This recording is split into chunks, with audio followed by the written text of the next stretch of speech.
नमस्ते विद्यार्थियों, YouTube channel में आपका स्वागत है। हम पढ़ रहे थे व्यंजन संधि। व्यंजन संधि के 5 नियम मैंने आपको बता दिए हैं। आज इस क्लास में हम नियम नंबर 6 की बात करेंगे और नियम नंबर 6 है कि यदि सबसे पहले कोई भी वर्ण आए और उस वर्ण के बाद में धन के चिन्ह के बाद में दूसरे पद में अगर छः से छाता वाला अगर 6 आता है तो उस पद में आधे च का आगमन अपने आप ही हो जाएगा। यदि प्रथम पद के अंत में कोई भी वर्ण आए, प्रथम पद के अंत में कोई भी वर्ण आए तो बाद के पद के प्रारंभ में क्या आ जाए, अगर 6 आ जाए। आपको केवल इस 6 में ध्यान देना है। अगर 6 आ जाए तो उस 6 से पहले च अपने आप आ जाएगा, आधा च उसमें आ जाएगा। जैसे अपना शब्द है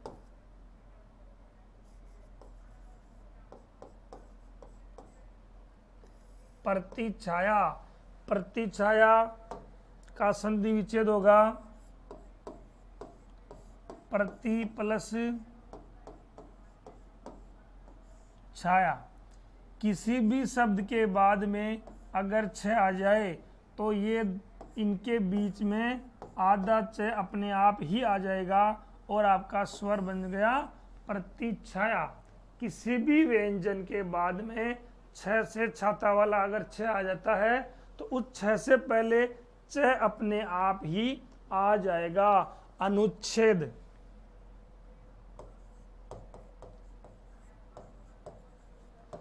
अगला आपका जो है शब्द है अनुच्छेद। इसमें भी वही है, अनु प्लस छेद।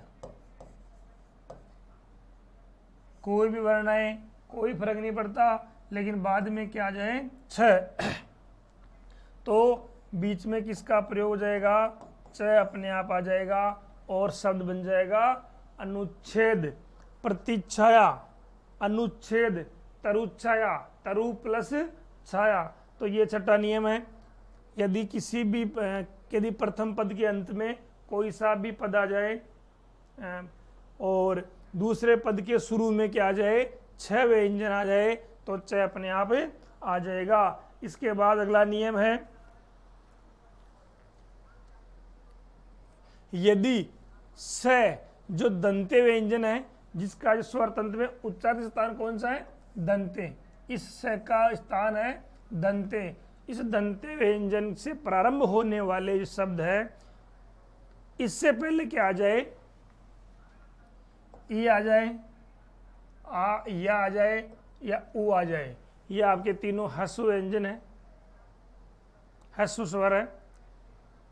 ए या उ, ये ई या उ अगर आ जाए तो वह दंते व्यंजन जो दंते है स, ये स बदले क्या हो जाएगा, मूर्धा वाला स बन जाएगा। जैसे प्रतिष्ठा, प्रतिष्ठा पहला है, यदि दंते स के बाद में स से प्रारंभ होने वाले शब्द से पहले छोटा ई और बड़ा ई उ अगर आ जाए तो इसमें जो दंते वाला स है वो ऋस्व वाला मूर्धन्य वाला स बन जाएगा। जैसे निषाद,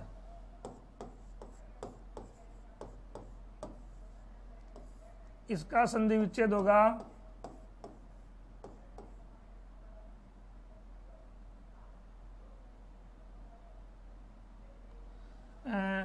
निषाद का होगा नी प्लस साध।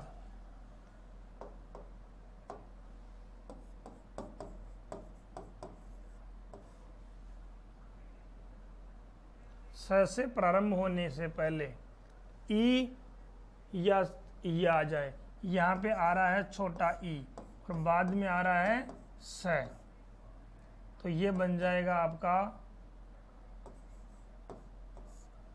मूर्धन्य वाला स बन जाएगा और शब्द ये बच गया यहाँ पे आधा न, और ये हो गया स के बाद में ई की मात्रा है,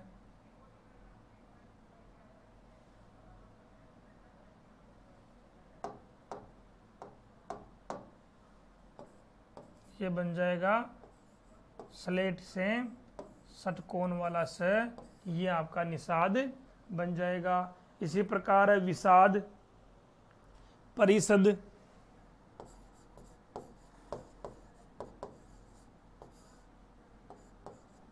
परिषद का होगा परि प्लस सद, ये से आ गया कौन सा, दंते वाला से आ गया, और इससे पहले क्या आ रहा है, छोटा ई आ रहा है, तो यहाँ पर ये से बन जाएगा षटकोण वाला से, और ये शब्द बन गया आपका परिषद। इसी प्रकार विषाद,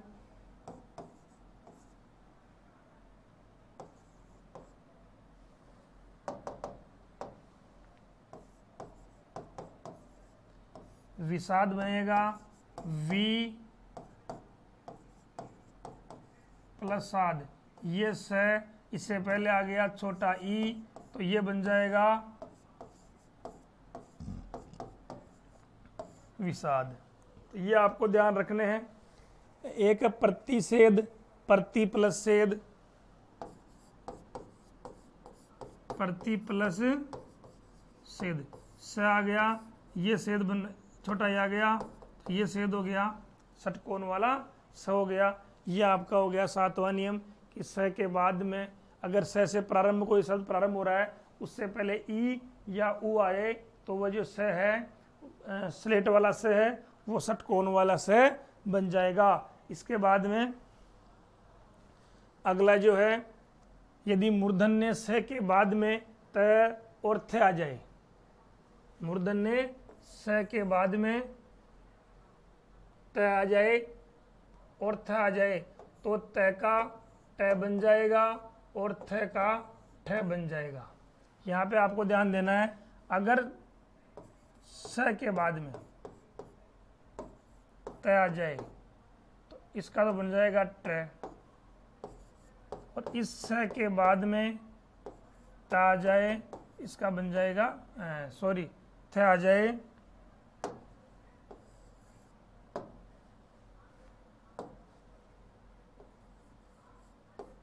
त आ जाए तो ट बन जाएगा और थ आ जाए तो ठ बन जाएगा।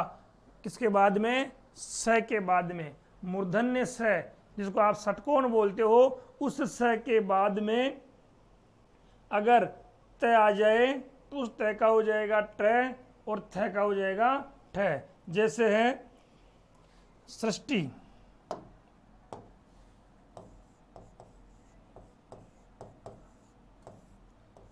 सृष्टि के टुकड़े देखो, यहाँ पे आ रहा ट, तो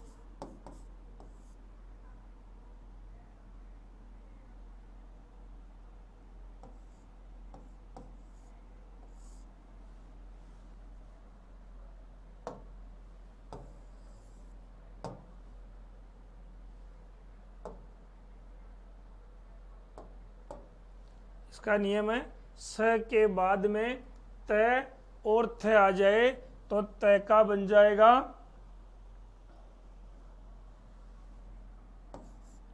यहाँ ऊपर सृस प्लस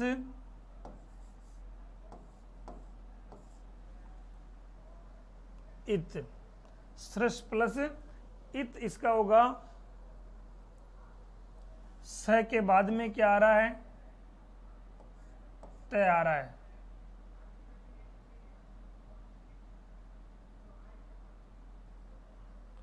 तो ये स है,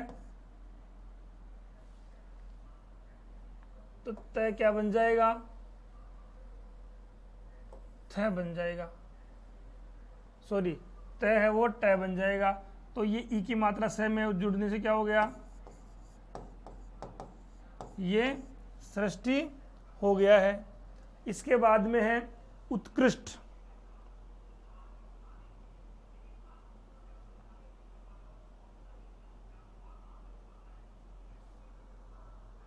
आकृष्ट है,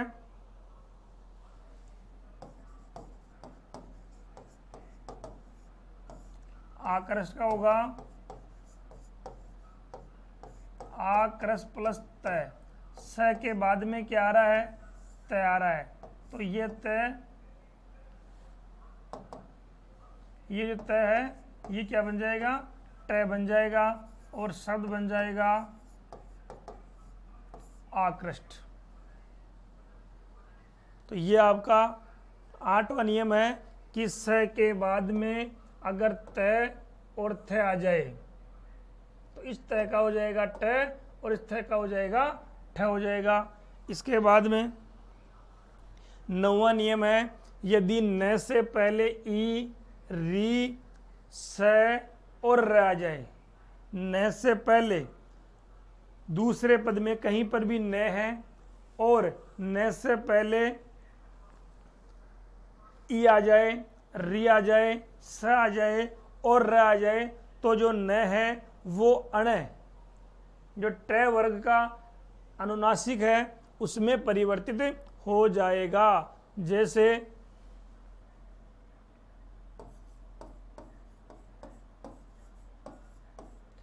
ये शब्द कई बार एग्जाम में आ चुका है, जो अक्सर गलत करके आते हो, राम प्लस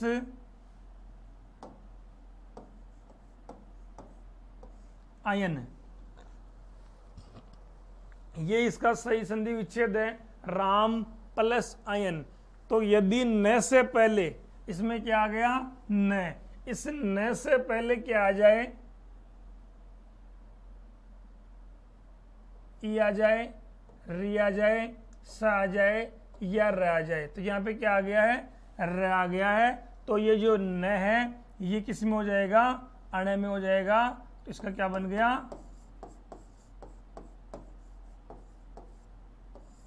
रामायण इसका बन गया है। जैसे कृष्ण है,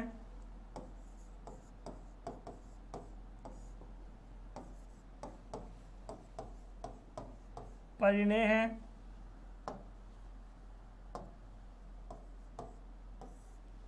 देखो कृष प्लस न, क्र, री की मात्रा आ गई, ये री आ गया, री के बाद में क्या आ रहा है, न, तो ये न इससे आधा है ही, तो ये आपका किस में बदल जाएगा, अण में बदल जाएगा। इसी प्रकार परिणय है, परि प्लस नए, न से पहले क्या आ रहा है, री आ रहा है या र आ रहा है, तो ये बन जाएगा आपका न से बन जाएगा अण, यानी ये ट वर्ग का अनुनासिक या पांचवां अक्षर के रूप में परिवर्तित हो जाएगा। ये है आपका 9वां नियम। इसके बाद 10वां आपका नियम है, यदि निस और दुस ये दोनों उपसर्ग है, निस और दुस उपसर्ग के बाद में अगर तय वर्ग आ जाए, निस और दुस उपसर्ग के बाद में स जो दंते व्यंजन है और तय वर्ग तय वर्ण आ जाए, वर्ग नहीं है, तय वर्ण आ जाए, तो निस व दुस के स में कोई परिवर्तन नहीं होता है। जो लिखा हुआ है उसको वैसे ही आपको मेल कर देना है, उसका एक जगह उसको जोड़ देना है। जैसे निस्सार,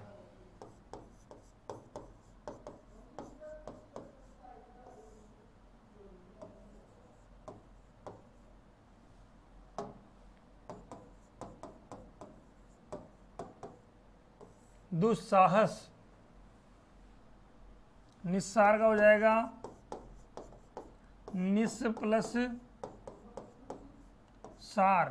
देखो क्या आ रहा है इसमें, निस उपसर्ग आ रहा है और निस उपसर्ग के बाद में क्या आ रहा है, दंते वाला स आ जाए, दंते वाला स आ रहा है, तो यहाँ पर कोई परिवर्तन नहीं होगा, आधा स, ये पूरा सा और र, ये निस्सार हो गया।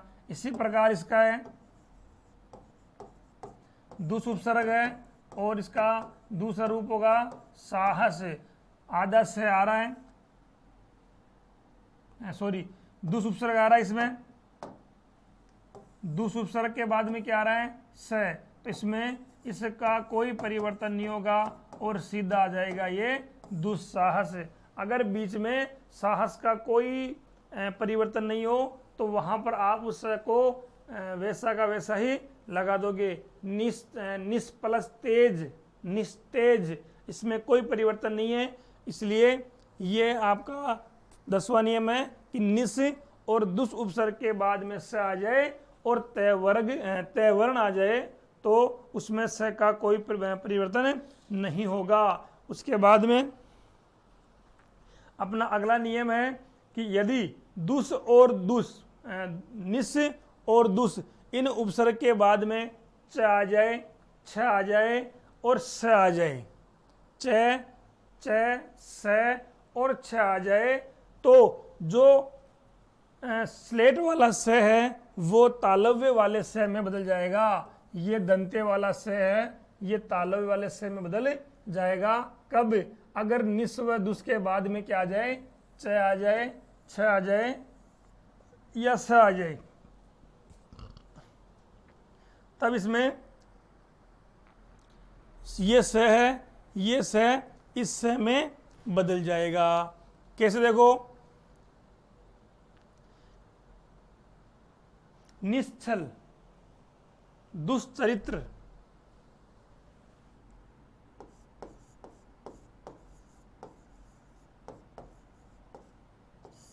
इसका संधि विच्छेद क्या होगा, निस प्लस छल, निस उपसर्ग आ गया और निस उपसर्ग के बाद में छ आ गया, तो ये छ, ये स है जो किस में बदल जाएगा, ये हो जाएगा आपका, सॉरी, तालव्य वाले स में परिवर्तित हो जाएगा। तो निस प्लस छल का हो गया निश्चल, स्लेट वाला स सलगम वाले स में परिवर्तित हो जाएगा। फिर है दुस्सिल,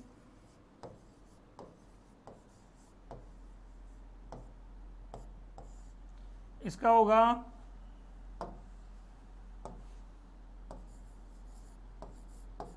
दुस उपसर्ग हो गया और सील हो गया आगे, दुस्सिल, दुस उपसर्ग के बाद में क्या आ गया, स आ गया, तो ये आपका ये स बदल जाएगा, इस स में बदल जाएगा।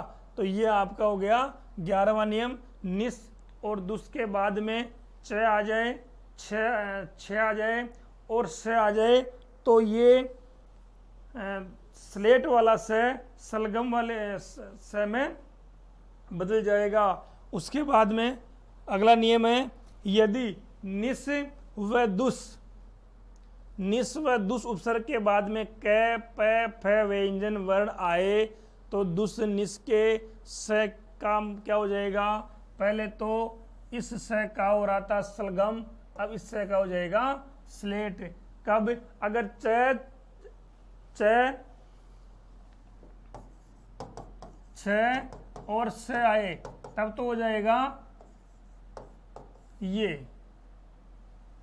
तालव्य वाला, और इसकी जगह क, प और फ आ जाए तो हो जाएगा मूर्धन्य वाला स हो जाएगा। जैसे दुष्परिणाम,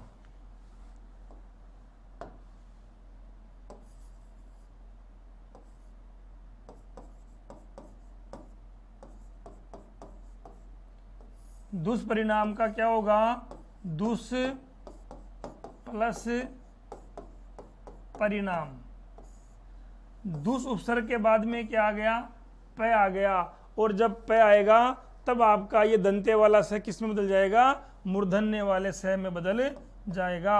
इस शब्द का हो जाएगा ये स, और आपका शब्द बन जाएगा दुष्परिणाम। इसके बाद में है दुष्पक्ष,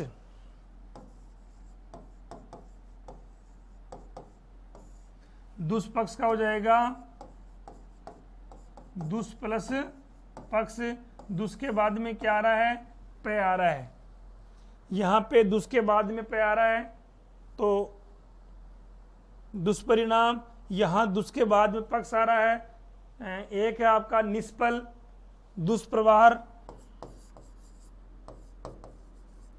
निष्फल, कौन सा उपसर्ग है? निस उपसर्ग है, और बाद में आ रहा है फल। निस उपसर्ग के बाद में क्या है? फै से फल आ रहा है, तो ये से बदल जाएगा षटकोण वाले से में, और ये हो जाएगा निष्फल। इसके बाद में अगला नियम है, यदि क्रय धातु से पहले, यदि क्रय धातु से पहले सम या परिउपसर्ग आ जाए, क्रय धातु अर्थात जिसमें री के रूप में आए और उसमें सम और परिउपसर्ग अगर लगा हो पहले, तो आप में उसमें बीच में आपका जो है सलेट वाला स उसमें अपने आप आ जाएगा। यदि क्रय धातु से पहले क्या आ जाए? सम या परिउपसर्ग आ जाए, तो इस स का आगमन अपने आप हो जाता है। ये स और स आगम क्या कहलाती है? आगम व्यंजन संधि कहलाती है। यहाँ पर किसका आगमन हो जाएगा? स का आगमन हो जाएगा। जैसे संस्कार, सम प्लस कार, सम के बाद में क्या आ रहा है? र धातु से पहले कौन सा उपसर्ग आ रहा है? सम। तो यहां पे क्या हो जाएगा? ये मैं ऊपर चला जाएगा और स अपने आप यहां पे आ गया है। सम प्लस कार, मैं अनुस्वार के रूप में ऊपर चला गया है और नया शब्द आ गया बीच में स, संस्कृत।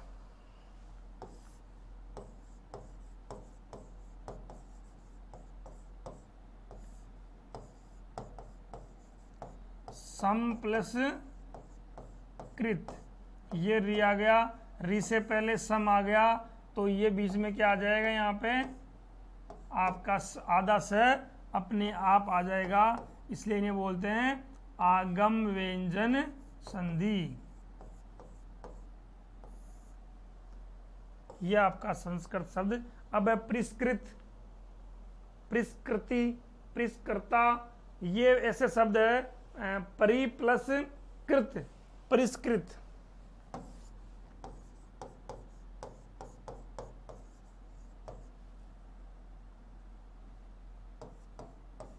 परि उपसर्ग आ गया, इसके बाद में क्रिया आ रहा है, तो यहां पर ये से अपने आप आ जाएगा, तो ये हो गया परिष्कृत।